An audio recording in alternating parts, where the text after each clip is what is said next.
Bismillahirrahmanirrahim. Assalamualaikum warahmatullahi wabarakatuh. Selamat siang bersama Cak Pras kembali lagi. Ojo lali Cak Pras ya toh. Kudu ngono ojo lali. Cak Pras kembali lagi. Ini akan menyampaikan informasi yang kekinian. Nah, informasi yang ini akan memberikan dampak yang cukup signifikan nantinya. Karena apa? Ternyata nih yang tidak terasa, tidak kita toleh, ternyata ini memberikan akses yang nantinya akan memberikan dampak terhadap pertumbuhan ekonomi, terutama Jawa Timur dan Indonesia. Apa itu, teman-teman sobat podcast? Salah satunya adalah ekonomi kreatif. Nah, dari ekonomi kreatif ini ternyata Indonesia, bahkan Jawa Timur ini perkembangannya sangat pesat sekali. Sangat luar biasa, dan dari segmen-segmen masyarakat ya, mulai dari masyarakat bawah, menengah, atas, bahkan di segala bidang, segala lini ini ekonomi kreatif masuk semua ini. Serius ini podcast teman-teman Polo CTC. Kenapa? Karena apa yang sampaikan saya awal tadi itu, ini nanti akan berdampak terhadap mengurangi dampak pengangguran. Loh.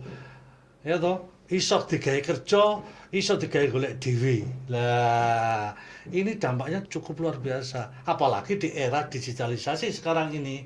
Waduh, ini perannya ekonomi kreatif ini sangat mendukung dan luar biasa sekali. Banyak kebijakan-kebijakan pemerintah yang dikeluarkan. Banyak aturan-aturan terhadap ekonomi kreatif ini yang sudah dikeluarkan. Ojo kuatir bolo. Ya. Tuku iwak nanggone Wonokromo. Lho, lapo ado-ado tuku iwak nang Kromo? Iki lho Cak, tak tekakno sing jenenge Pak Baroto. Nah, Pak Baroto ini salah satu pegiat, salah satu inspirasi buat kita semua, kanca-kanca bolo, arek nom-noman kabeh, teman-teman muda semua. Sopo sih gak kenal ambek Pak Baroto ini. Nah, untuk lebih lanjut, untuk memperkenalkan Pak Baroto itu koyo apa. Saya yakin teman-teman anak-anak muda yang ada di Jawa Timur ini sudah tahu ini Pak Baroto bagaimana. Pak Baroto, selamat siang Pak Baroto. Selamat siang. Sukses selalu Pak Baroto. Saya Cak Pras Pak Baroto. Nggih, Gus Pras. Oh, Gus Pras. Alhamdulillah. Ya apa rek, aku ngomong Cak malah ambek Pak Baroto diarano nang ngene Gus ya. Insyaallah lah, beke ku dadi Agus Gus Agus temenan. Amin. Nggih, Pak Baroto, mohon maaf saya ganggu waktunya Pak Baroto. Siap. Karena iya lali aku nyampekno. Konco, Bolo, podcast. Iki aku ngundang Pak Baroto iki lek gak salah sebulan 2 bulan yang lalu. Lek gak dicekel buntute Pak Baroto iki gak iso sampe teko rene. Ya. Ya, iki perlu diperhatekno iki ya.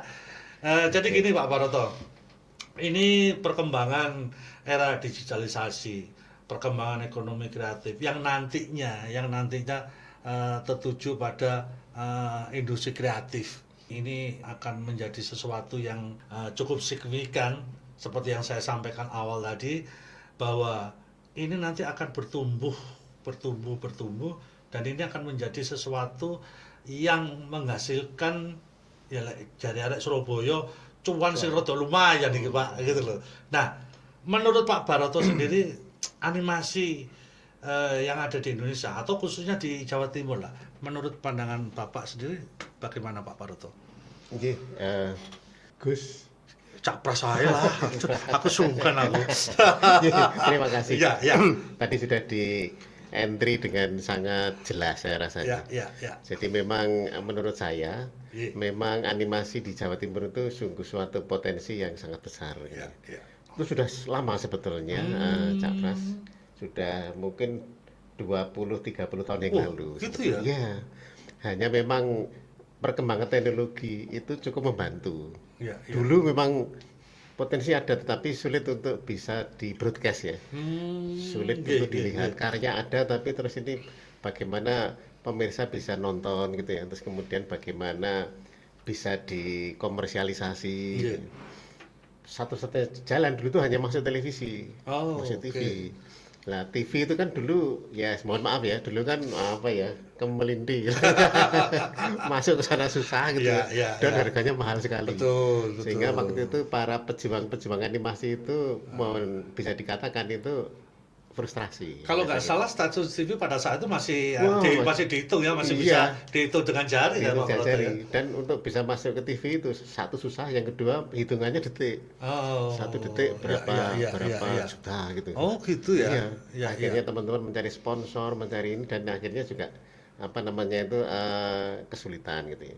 Dan itu tidak hanya dialami di Indonesia, di luar negeri Hmm. juga begitu Oh sebetulnya. gitu, Jadi, oke, oke. hanya dengan perkembangan, kalau saya tidak salah ingat ya, mungkin perkembangan internet IoT ya, Hmm. Internet of Things itu kan mulai tahun 2016 2017 ya, Ya, kira-kira itu ya. 2017 awal itu Ya kalau salah. awal itu, Iya.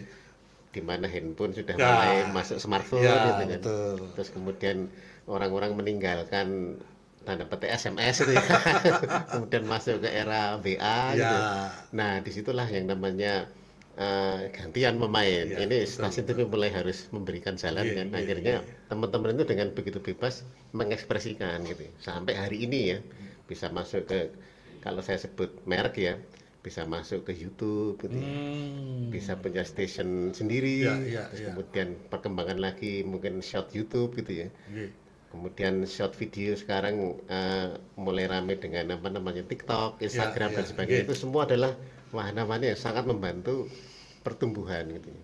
Nah, dengan adanya pertumbuhan itu akhirnya akselerasi dari potensi eh, teman-teman di bidang animasi ini juga juga membesar gitu ya. Dan Surabaya menjadi salah satu lah. Kalau saya sebut lagi, mungkin mohon maaf yang lain ya. Malang itu juga luar biasa. Malang, Hmm. Kabupaten Malang itu juga luar biasa. Selain Surabaya ya. Dan mungkin di daerah-daerah yang lain, kabupaten kotanya mungkin juga besar gitu. Iya, Cuma saya iya. nggak tahu ya. Iya, iya, iya. Tapi mungkin nanti dengan adanya Cak Pras di sini gitu ya. Dengan ada CITC, Amin, amin. Insya teman-teman Allah, amin, dari amin. berbagai daerah ayo kita kumpulkan gitu Betul, ya. betul, betul. Karena bagaimanapun animasi ini tidak bisa sendirian. Iya, Jadi iya. dia harus membangun ekosistem. Nah, sekarang yang perlu kita apa namanya itu canangkan adalah bagaimana bersama-sama gitu ya. Iya. Kita itu saling membantu sesuai dengan perannya masing-masing gitu. Yang bisa bikin animasi, yang bisa bikin naskah gitu Iya. ya. Yang bisa jago di teknologi, di engineering, memperkuat di situ. Kemudian yang punya fasilitasi seperti Cak Pras ini memberi fasilitas gitu ya. Nanti perusahaan-perusahaan besar gitu Iya, ya iya, iya. memberikan CSR gitu ya, seperti di negara maju. Betul, betul, betul. Akhirnya ekosistem itu akan jadi nanti. Ya, kira-kira begitu Cak Pras. Jadi Iya, artinya iya. memang potensi luar biasa, tinggal sekarang bagaimana masing-masing, kalau saya sebut aktor ya. Iya, iya. Aktor industri kreatif di masing-masing bidang tadi itu memainkan perannya. Iya, iya, iya. Sehingga supaya animasi itu tumbuh dengan apa ya, dengan by design, bukan tumbuh dengan apa, dengan carpe diem. Kan kasihan ya Iya, iya, kalau iya, apa iya. namanya carpe diem gitu nih. Iya. Pak Baroto, tadi Pak Baroto menyampaikan Surabaya, bahkan mungkin Malang ya. Iya, Ini kalau nggak salah ini, kalau nggak salah, ini kalau di Surabaya itu kalau nggak salah ada apa ya, teman-teman sekelompok apa namanya mengatasnamakan Gadas kalau nggak salah iya ya. betul ya. Terus kemudian yang di Malang itu yang sekarang boleh dikatakan menjadi acuan yang ada di Jawa Timur kalau nggak salah ini. Iya, iya, iya. Itu yang apa namanya KEK Singosari itu ya, Singasari, ya. Singasari ya, Iya, Singasari. iya, iya. Terus kemudian ada yang namanya Malang Creative Center ya, kalau nggak Betul, salah. iya, Nah, Kreatif Center. oke. Menurut Pak Baroto sendiri, sebetulnya teman-teman atau Gen Z boleh dikatakan gitu ya. Iya sih, ya. Nah, ini kok lebih cenderung dia apa ya, sudah mulai apa ya, mempelajari apa yang dikatakan industri animasi sendiri. Apakah industri animasi ini ke depan, kalau sudah dikatakan industri animasi, ini akan memberikan dampak yang signifikan terhadap pertumbuhan ekonomi atau bagaimana? Karena tadi awal saya sekilas menyampaikan tadi salah satunya ini mengurangi dampak pengangguran Iya. yang ada di apa negara kita khususnya. Dan tadi Pak Roto menyampaikan bahwa itu sangat luar biasa Saris. Artinya teman-teman sing nom-nom iki ben gak nganggur, biar ada Iya. kreativitas, biar ada kegiatan. Seperti itu mungkin ya, Nggih, Pak Broto. nggih, betul. Nggih. Nah, terkadang kalau apa namanya industri animasi itu sendiri Pak Broto, menurut Bapak sendiri sampai sejauh mana ini? Atau dalam jangka waktu next nanti 5 atau 10 tahun ke depan, atau nanti akan mendekati Indonesia Emas di tahun 2045 kalau nggak salah ya. Iya, iya. Ini sekarang 2025 berarti kurang 20 tahun lagi. Iya. Nah, ini bagaimana ini Nggih, Pak nggih. Roto? Nggih, maksudnya untuk dekat kepada cuan gitu. Iya. Nggih, baik, mungkin antara istilah kreatif industri dengan ekonomi kreatif ya, Iya. kreatif ekonomi dan kreatif itu kan sebenarnya kan itu kan nyambung. Nyambung Pak. Nyambung. Iya. Artinya kan kegiatan itu harus diindustrikan. Dulu kan maksudnya yang mencanangkan istilah itu adalah Daniel Pink namanya ya. Daniel Pink Pak. Daniel Pink, peneliti dari Inggris. Oh, Itu maksudnya adalah bagaimana supaya sebuah produk itu bisa dipasarkan, bisa dibuat semakin luas gitu. iya, iya. Makanya disebut industri.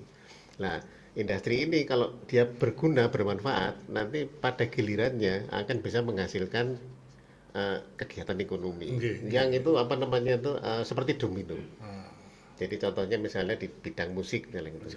Musik itu kalau ada pengarang lagu, ada penyanyi, ada arranger, ada pemain musik, gitu. Ya. Kemudian ada recording, Betul. ada stasiun broadcast ya, TV, terus, stasiun apa namanya untuk merekam, Ya. kemudian ada pertunjukan, semuanya bergulir dan semuanya bisa mendapatkan cuan asalkan memang kerjasama internal dan eksternal antar aktor tadi itu terjalin dengan baik. Gitu. Ini satu kesatuan Satu itu ya? kesatuan. Kesatuan ya? Ini satu rusak, satu mandek, rusaklah semua.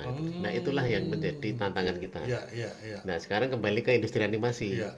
Industri animasi ini makanya tadi kami mengatakan itu tidak bisa sendiri. Animator itu nggak bisa sendiri. Animator butuh misalnya sastrawan gitu ya untuk membuatkan naskah yang baik. Apa? Ilustrasi ya, Pak? Nah, kemudian membutuhkan ilustrator, Ilustrator, untuk nah. bisa gambar gitu. Iya, iya. Kemudian membutuhkan apa modeler ya untuk membuat modeling. Kemudian membutuhkan marketer Iya, untuk memasarkan produknya. Betul. Kemudian membutuhkan apa namanya itu sponsorship misalnya Iya. gitu. Membutuhkan apa namanya itu aspek-aspek teknologi yang lain gitu.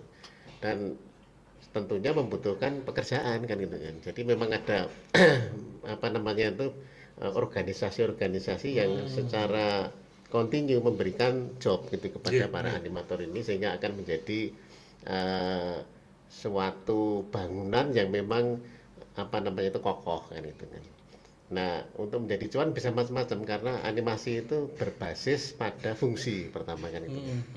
Fungsi pertama Iya. adalah animasi untuk membuat cerita, Iya, cerita, membuat film animasi, kartun misalnya gitu ya, sampai menjadi CGI. CGI itu film-film seperti Hollywood zaman sekarang itu betul, kan. ya, ya. Nah, saya yakin kok kita tuh bisa, Bisa. bisa, Insya sangat Allah, bisa insya Allah. gitu kan. Itu yang pertama. Kemudian yang kedua adalah animasi berfungsi sebagai engineering. Jadi bidang-bidang engineering itu memerlukan animasi. Misalnya ya. apa namanya itu desain mobil gitu ya, desain kereta api, kemudian desain apalagi peralatan mesin-mesin yang mungkin digambarnya sangat rumit kan itu kan. Ya, Itu sangat membutuhkan simulasi, membutuhkan jalinan animasi. Walaupun mungkin nanti orang yang jago animasi untuk gambar kucing misalnya gitu Nah, ya, ya. itu akan berbeda dengan animator atau modeler yang bisa menggambarkan roda gigi misalnya Iya, gitu ya, iya, atau skrup itu akan beda walaupun mungkin tugas mereka sama. Ya. Yang satu bekerja di industri hiburan, yang satu bekerja di industri manufaktur misalnya gitu. Terus kemudian animasi ini juga bisa mempunyai fungsi untuk pendidikan, Iya. bahkan untuk sejarah, bahkan untuk dokumentasi. Sebagai contoh misalnya kita sekarang itu punya misalnya gitu, Candi Borobudur. Nah kebetulan Iya, iya, iya. Candi Borobudur itu rusak gitu. Terus nanti anak cucu kita kan nggak percaya Iya, gitu kita iya, masuk Candi betul, Borobudur. betul. Nah sebelum rusak itu dibuat animasi dulu. Animasi dulu. Ini akan menjadi dokumentasi seumur hidup Betul. sampai kapanpun. Iya, iya, iya, iya. Nah bayangkan Indonesia itu punya banyak sekali bangunan-bangunan tradisional, bangunan heritage ya, yang merata di seluruh Indonesia. Dan itu kita tidak pernah punya dokumentasinya. Nah, ini tugasnya para engineer, para modeler, para animator tadi itu mestinya membuat satu-satu. Ini gedung ini dibuat, gedung ini dibuat. Ini termasuk pemerintah juga harus masuk situ ya. Di situ. Itu baru gedung bersejarah. Iya. Padahal kita punya rumah tradisional. Iya, iya. Sekarang mungkin kita masih tahu rumah tradisional Jawa itu namanya apa ya? Joglo gitu. Joglo, ya. iya. Bentuknya kayak gitu. Mungkin anak saya sudah nggak tahu loh. Bisa jadi mungkin Iya. kita menemukan bangunan joglo di Surabaya sudah nggak ada. Betul, betul. Jadi kalau kita akan ceritakan anak cucu kita, dulu itu nenek moyang kita tuh arsitek ya, punya rumah joglo hasil kerja keras, pemikiran dan konsep desain dari leluhur. Iya. Nggak percaya, mana buktinya gitu, nggak ada. Gitu. Terus kemudian Apalagi mohon maaf, waktu belum ada semen kalau nggak salah. iya, belum ada semen. Iya, belum ada semen. Itu baru rumah ya. Iya. Terus mungkin contohnya tentang misalnya yang lain lagi, misalnya tentang tari-tarian. Iya, betul. Atau wayang kulit misalnya. Ya, Wayang kulit ya tanpa merusak isinya, wayang kulit itu sudah layak dianimasikan supaya bisa jadi artefak gitu ya. Iya. Artefak misalnya ini tokoh wayang A, Betul, wayang betul, B dan iya. sebagainya supaya anak-anak juga mulai belajar. Terus kemudian tari-tarian, misalnya tari dari Banyuwangi, misalnya tari apa, Iya, tari iya. gandrung misalnya gitu. Iya. Mungkin sekarang masih ada videonya gitu ya, tetapi mungkin one day video seperti itu mungkin akan semakin langka kalau tidak banyak aktor yang akan masuk. Nah, di situ sebetulnya animasi bisa hadir. Terus kemudian ya karena saya itu di bidang akademik, Pak Pras ya, ilmu-ilmu yang ada di universitas itu loh, Ya. dianimasikan semua itu se-Indonesia pinter. Saya bisa mengatakan, mohon maaf nih, Iya. orang nggak usah sekolah di ITS, bisa sepinter anak-anak ITS. Kalau materi-materi kuliah Betul. itu buatkan apa namanya itu ya video, dibuatkan animasi untuk penjelasan misalnya teknik elektro, teknik mesin, arsitektur. Tinggal kalau sudah begitu, tinggal anak-anak itu tinggal milih saja tuh, saya mau belajar apa. Iya. Itu kalau di apa di perguruan tinggi masuk di apa ya? Di kafe ya? Di kafe Oh. salah satunya. Tapi di kafe tidak bisa bekerja sendirian. Oh gitu ya? Iya, contohnya misalnya anak di kafe akan membuat materi pembelajaran tentang misalnya ya tentang kapal misalnya gitu. Ya Iya, dia harus iya, iya. ada narasumber dosen kapal gitu ya atau mahasiswa kapal. Iya, Kapal tuh gambarnya Yang gini loh. menjelaskan tentang Menjelaskan kapal itu ya. iya, secara engineering. Iya. Termasuk dunia-dunia ini kedokteran itu butuh loh. Ya, Sangat ya. butuh animasi. Misalnya kedokteran itu butuh ilmu anatomi Iya, misalnya gitu. iya. Terus kemudian biologi. Anak-anak itu kan mungkin belum tahu ya misalnya yang namanya cenderawasih itu kayak apa ya. Ya. Dan itu kan sulit sulit tangkap, nggak bisa Betul, ditangkap. betul, iya. Nah itu mungkin sudah waktunya gitu ya, mungkin binatang-binatang endemik, terus Iya, kemudian iya. tumbuhan endemik itu dibuat modeling, dibuat animasinya supaya ya kita tidak berharap mereka punah ya. Betul. Suatu saat apa namanya itu langka dan sebagainya, itu kita punya bukti, Iya. punya dokumentasi dan sebagainya. Itu mungkin beberapa contoh ya. Iya. Fungsi animasi yang mungkin sangat apa namanya berguna, dan kalau sudah digunakan ada manfaatnya. Cuman itu kan tinggal menanti. Otomatis itu. Otomatis. Jadi misalnya saya membuat animasi tentang bedah gitu ya, terhadap manusia misalnya gitu. Iya. Itu kalau boleh ya oleh para dokter misalnya gitu ya. Dan ini dibutuhkan oleh para mahasiswa kedokteran, otomatis nanti dia akan Ya. bergulir cuannya tadi itu. Iya. Pak Baroto. Kon kesel aku ngono omonganku, ha? Ojo kesel, ojo bosen. Ya. Jadi yang disampaikan Pak Baroto ini teman-teman podcast, bolo-bolo podcast, jangan khawatir, terutama teman-teman yang seneng di bidang animasi, boleh dikatakan dulu. Iya. Nggak usah khawatir. Next ke depan tadi apa yang disampaikan Pak Baroto bahwa ini sangat luas. Potensi yang ada itu sangat luas. Tadi disebutkan salah satu adat budaya, salah satu sisi tradisionalnya. Ini bisa diangkat melalui animasi dan ojo khawatir. Dan satu hal lagi, nanti akan dijelaskan sama Pak Roto lagi. Iki loh, konco-konco industri. Nah, ini teman-teman di sektor industri ini belum disentuh sak tulan istilahnya ngono. Belum disentuh. Kalau itu disentuh sektor industri untuk dikolaborasikan, untuk di-share-kan dengan teman-teman para pelaku-pelaku animasi, ini akan apa namanya dampaknya cukup positif, dan ini secepat itu sektor industri ini secara tidak langsung ini produk-produk yang dibuat di sektor industri ini akan cepat terekspos, akan cepat apa namanya informasinya akan cepat banget ini. Nah, ben gak bosen delok omonganku ya toh, tak lanjut mana nang Pak Baroto ya toh. Nah, jadi gini Pak Baroto. Eh Tadi apa yang sudah disampaikan Pak Broto di awal dan di apa tahapan berikutnya. Nah, ini di sektor industri Pak Broto. Ini teman-teman industri ini apakah mohon maaf kalau nggak salah di peraturan pemerintah atau undang-undang terkait dengan ekonomi kreatif ini, kalau nggak salah di nomor 19 kalau nggak salah Pak Broto. Apakah sentuhan-sentuhan teman-teman atau di sektor industri, pemanfaatan atau kolaborasinya terhadap teman-teman pelaku animasi, apakah ini nanti apa namanya dengan sendirinya apakah itu nanti akan match, ataukah ada kebijakan-kebijakan pemerintah yang mewajibkan misalnya atau mengharuskan misalnya untuk berkolaborasi terhadap teman-teman para pelaku animasi. Karena seperti yang disampaikan Pak Baroto tadi, wes kan nggak perlu nang ITS misalnya.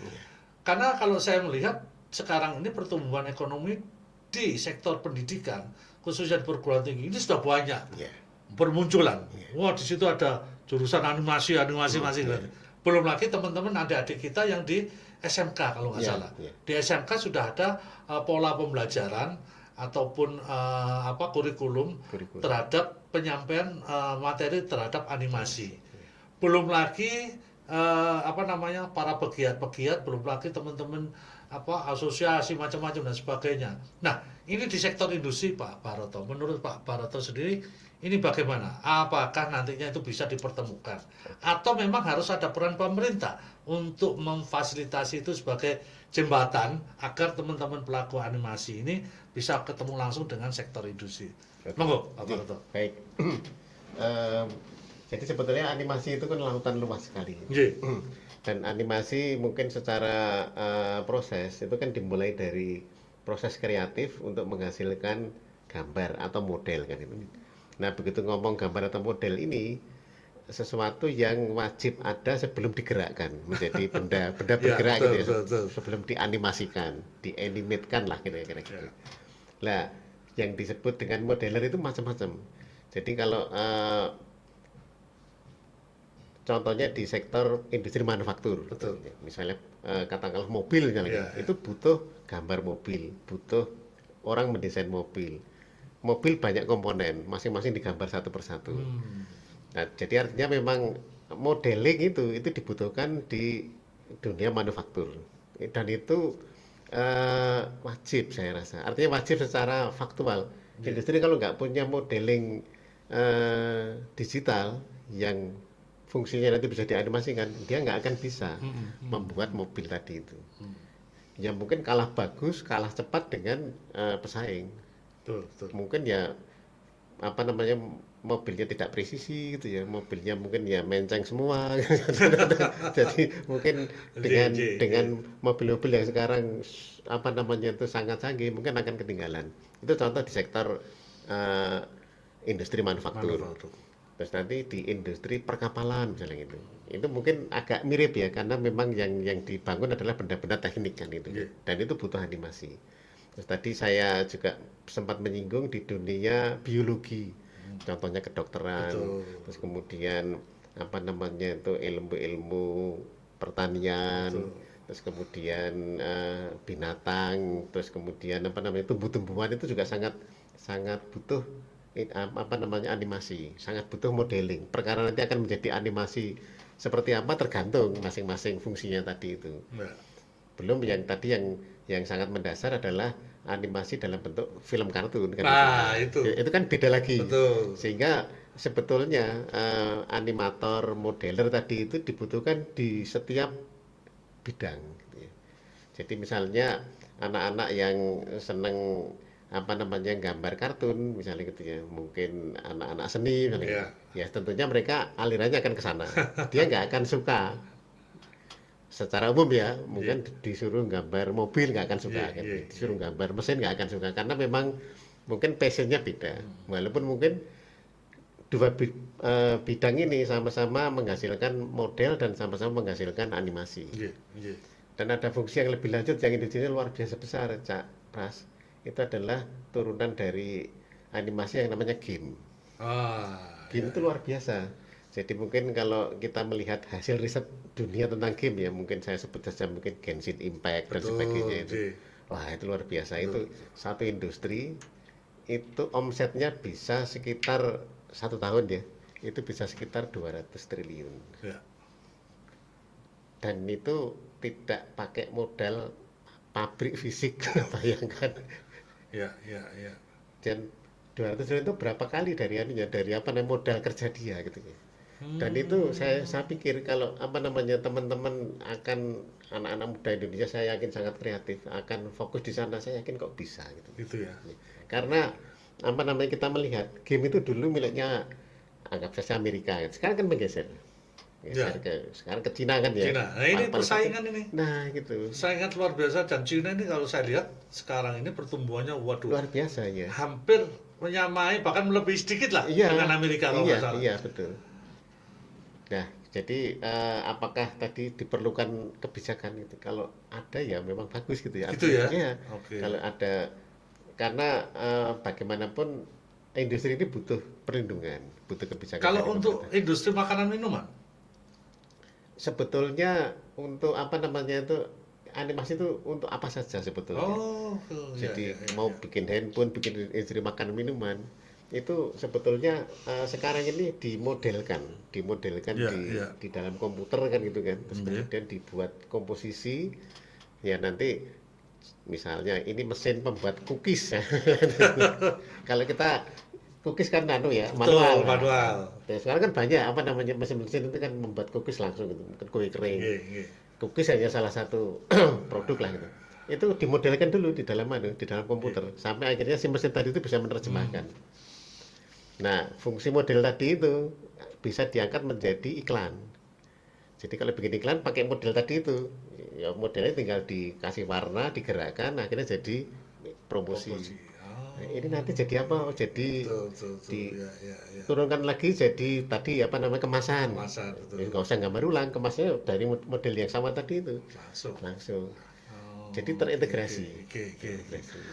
Berarti aku bener gak ngerti aku Pak Baroto. Berarti apa yang saya sampaikan tadi awal itu ternyata animasi itu segala bidang, segala ini masuk semua ya Pak Baroto. Oke.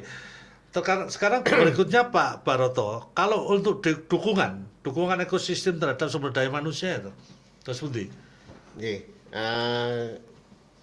memang apa namanya itu aktor utama adalah SDM ya. Jadi kalau Indonesia mencanangkan apa namanya Indonesia emas, terus kemudian bonus demografi, itu sebetulnya sudah tepat. Tetapi jangan sampai salah, bagaimana SDM tadi itu kita jaga, kita rawat, kita treatment untuk bisa mempunyai modal gitu ya. Modal apa ya? Brainware yang skillware yang cukup gitu ya. Dan saya pikir kok sudah waktunya kita tidak main-main ya dengan anak muda kita. Jadi anak muda kita harus diberi keterampilan, diberi apa namanya itu ilmu, dan diberi kesempatan untuk tumbuh gitu ya. Jadi jangan sampai nanti pemain kita tuh lu lagi gitu.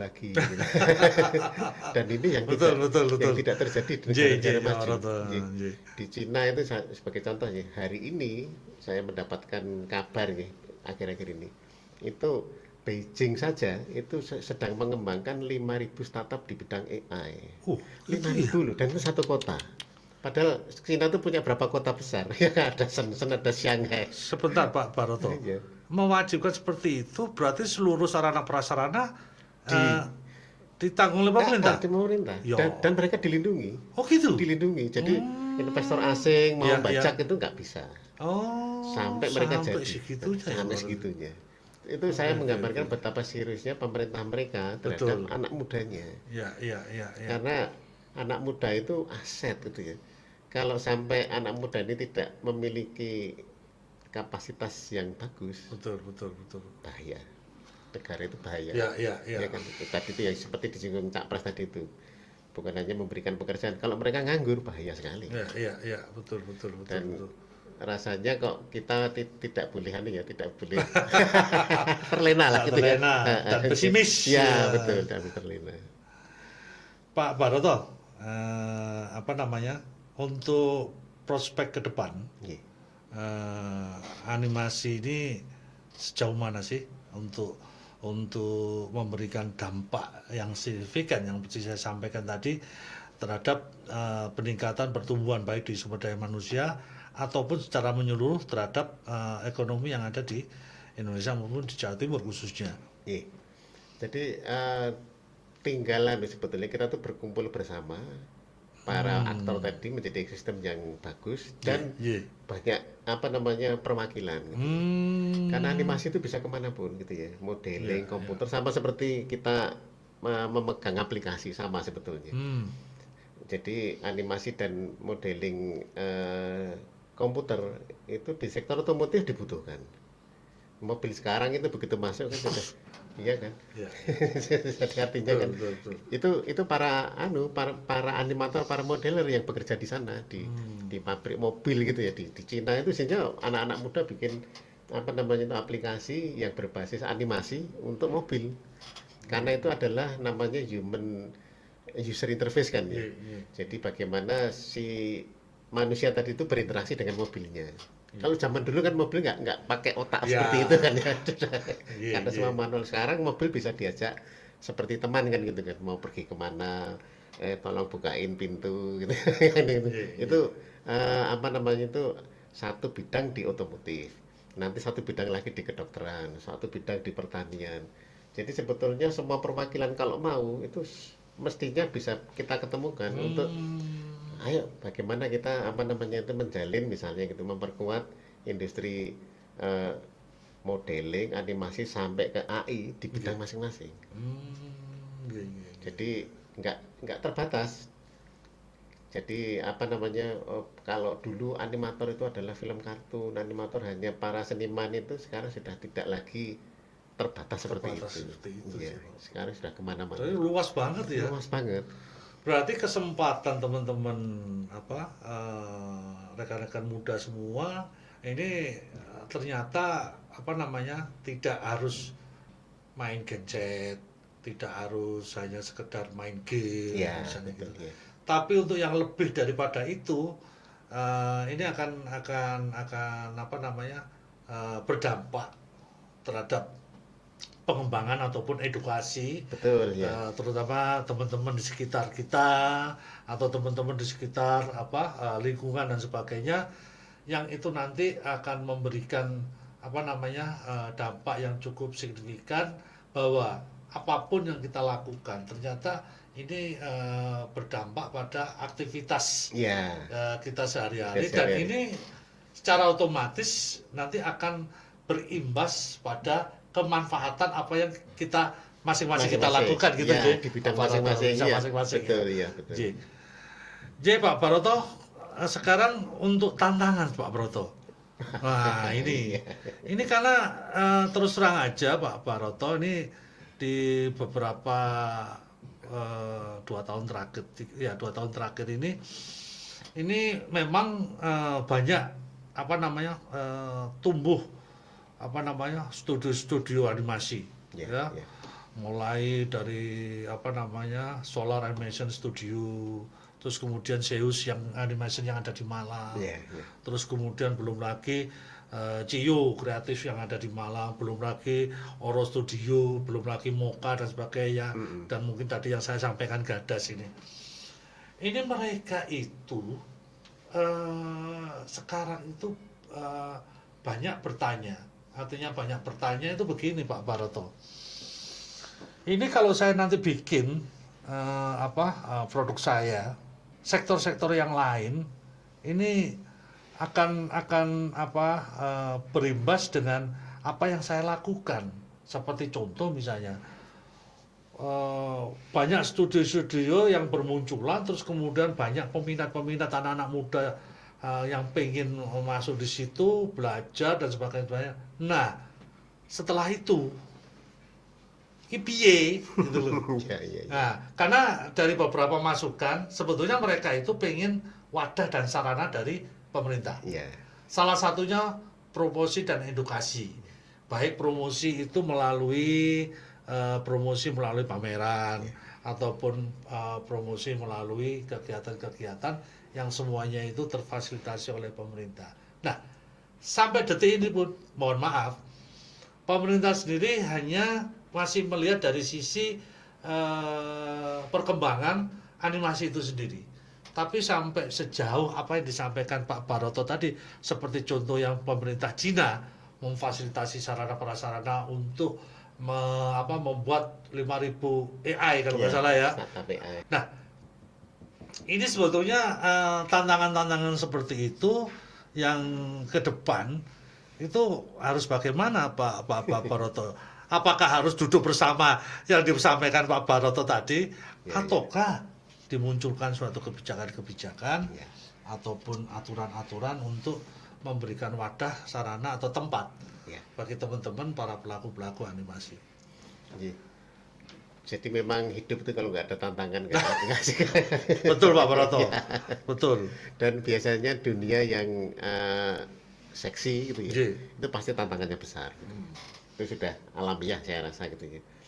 Jadi memang kalau dikatakan animasi kita mungkin sangat menunggu kebijakan pemerintah, sangat menunggu para aktor duduk bersama, terutama kalau di dalam kreatif industri itu adalah 3 pilar utama itu loh, Cak Agus. Pemerintah, kemudian akademisi dan industri. Itu mohon maaf ya, tidak pernah terjadi. Jadi yang ketemu mungkin akademisi misalnya universitas atau komunitas gitu. Mungkin dengan pemerintah, dengan dinas gitu. Tapi industrinya nggak pernah ada. Nah, ini mohon maaf lagi ya kalau saya melihat di Korea misalnya selain Cina, itu setiap kota itu punya hub gitu ya. Ya sama seperti yang kagungannya penjaringan ini punya hub isinya anak muda, dan itu diinisiasi oleh Pemda atas izin petunjuk dan mungkin dana dari pemerintah pusat. Terus kemudian Pemda tadi menggandeng industri besar gitu ya, big industry yang ada di kotanya, harus gitu ya. Terus kemudian dia menggandeng universitas, komunitas, society yang lain yang terkait dengan keilmuan untuk menjalankan ini gitu ya. Jadi yang dikasih tugas untuk menjalankan itu mungkin universitas gitu ya, memfasilitasi adalah hukum dan sebagainya adalah pemerintah, termasuk pemerintah daerah. Yang memberi PR dan dana adalah industri. Industri. Jadi pemerintah tidak sendirian, jadi dia tidak mengeluarkan uang itu, tapi dibantu oleh industri. Jadi misalnya industri A, saya butuh produk ke depan, saya butuh aplikasi AI di bidang ini misalnya. Saya nggak mau mikir, saya hanya punya dana sekian, saya lempar kepada hub tadi itu, dikelola oleh pemerintah, universitas menjalankan. Universitas entah dia mau mengajak komunitas, mau mengajak asosiasi, mau mengajak SMA, nggak masalah. Yang penting jadi, jadi produknya dan jadi startupnya. Apakah itu nanti nggak timbul persaingan Pak Baroto? Ya pasti itu pasti, karena dengan persaingan akan muncul kualitas kan. Tapi yang penting kan ada arrangernya. Nah di sini peran pemerintah daerah tadi itu dan pemerintah itu menjadi arranger, bagian memainkan peran gitu supaya itu tumbuh produk yang bagus, tumbuh manusia yang SDM yang handal gitu ya, yang siap bekerja sama dengan industri besar tadi itu untuk melangsungkan kegiatannya. Nah, itu salah satu tantangan yang belum pernah kita lewati di Indonesia ini. Jadi kalau kita hanya ngomong misalnya gitu ya, dengan akademisi, dengan pemerintah daerah itu sudah dari dulu mungkin, tapi Ya, ya, ya. tapi kita duduk bersama ini dengan PT besar itu belum pernah tahu. Belum pernah. Betul, betul, betul. Jadi artinya mengapa di Jepang, di Korea kok industri besar kok mau? Karena industri besar merasakan manfaatnya. Jadi misalnya biasanya dia mempunyai dana sekitar 20-30% untuk marketing dan untuk R&D. Yeah. Dengan cara ini dia hanya mengeluarkan dana 10%, Betul. menghasilkan produk yang sangat banyak, hasil riset yang sangat banyak, hasil inovasi yang sangat beragam dengan proses yang sangat cepat. Daripada dia bikin kantor sendiri, kantor R&D itu malah nggak luar biasa. efisien, nggak efisien ya. Ya nanti kan tinggal kelakuan kita kalau sudah kontrak dengan ini, tinggal bagaimana secara etika bisnis gitu ya, kemudian menghargai hak-hak dan kewajiban termasuk HKI. Kalau HKI-nya dengan ini ya jangan dikasihkan ke yang ini misalnya, itu kan penting. Kita harus belajar sampai ke sana. Kalau enggak kita nggak akan paham yang namanya etika bisnis, yang Kamu namanya mau titipan. itu kita nggak akan maju-maju kalau gitu. Iya. Nah, itu tantangan besar yang mungkin sesuai judul kita sore ini. Itulah ekosistem. Jadi ekosistem itu yang akan menghidupkan yang namanya ekosistem ya. Ikan ekosistemnya kan air. Air yang jernih, air yang banyak makanannya, dia akan hidup dengan bahagia. Nah, disinilah peran kita semua untuk membangun ekosistem dengan baik. Ya memang ini masukan bagi kita ya, salah satunya industri besar kita memang harus ditarik gitu. Ditarik seperti misalnya katakanlah PTA pabrik apa ayo dong ke sini gitu. Lu kamu punya apa, kamu punya masalah apa, apa yang bisa dibantu, yang bisa diberikan kepada anak-anak muda kita gitu. Sehingga teman-teman misalnya contohnya animator tadi itu dia membuat sesuatu itu sudah ada orientasinya. Bukan membuat sesuatu ya ini saya nonton apa ya ini saya bayar siapa, bukan gitu loh, tapi sudah ada networknya gitu. Network yang memang itu sudah ya tadi itu by design gitu. Kalau kita kan masih sulit ya by design. Nah itu loh. Masih mulai kate golekno sapu lidi kopiok. Gitu. Nggih. Polo podcast, rekan-rekan podcast JTC Surabaya. Ya. Itu yang disampaikan Pak Baroto itu sangat luar biasa banget. Dan ternyata ini memberikan arti tersendiri buat kita semua. Dan ojo khawatir, jangan takut ya. Teman-teman para pelaku ekonomi kreatif khususnya dan animasi ya. Ini nanti prospek ke depan ini cukup luas ya. Di sisi lain dengan adanya apa yang disampaikan Pak Roto tadi bahwa sektor industri ini akan tumbuh secara signifikan, tetapi harus didorong dengan kebijakan minimal rangkulane pemerintah. Nek pemerintah sing rangkul, insya Allah ini nanti next secara pelan-pelan ini akan terwujud antara kombinasi, share, kolaborasi antara teman-teman pelaku ekonomi kreatif, pelaku industri kreatif ya, terutama para pelaku langsung ya, pemain-pemainnya langsung, terutama khususnya di animasi. Ini nanti secara tidak langsung ini nanti akan kelihatan dalam jangka waktu 5-10 tahun ke depan, Indonesia yang nantinya diarahkan menuju di tahun 2045 Indonesia emas, animasi menjadi kekuatan tersendiri. Indonesia menjadi salah satu kekuatan di ASEAN, bahkan di Asia boleh dikatakan gitu. Karena apa? Karena sing Amerika sing model koyo ngono ae cek iso dikalahno mbek Cina. Lho.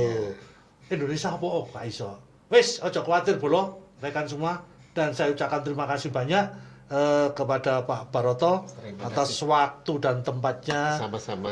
Dan Cak Pras. ojo kapok Pak Baroto. Oh, sama Meneh-meneh sekali, tak Cak. undang maneh. Siap. Iso-iso apa sih sampai jenengan terkait dengan AI ya. Ya. AI apa AI Ya. aku mau cari Pak Baroto. Dan yang kedua saya ucapkan terima kasih banyak teman-teman JITC Surabaya dan teman-teman UPT BMPITK Surabaya dan termasuk tim semua.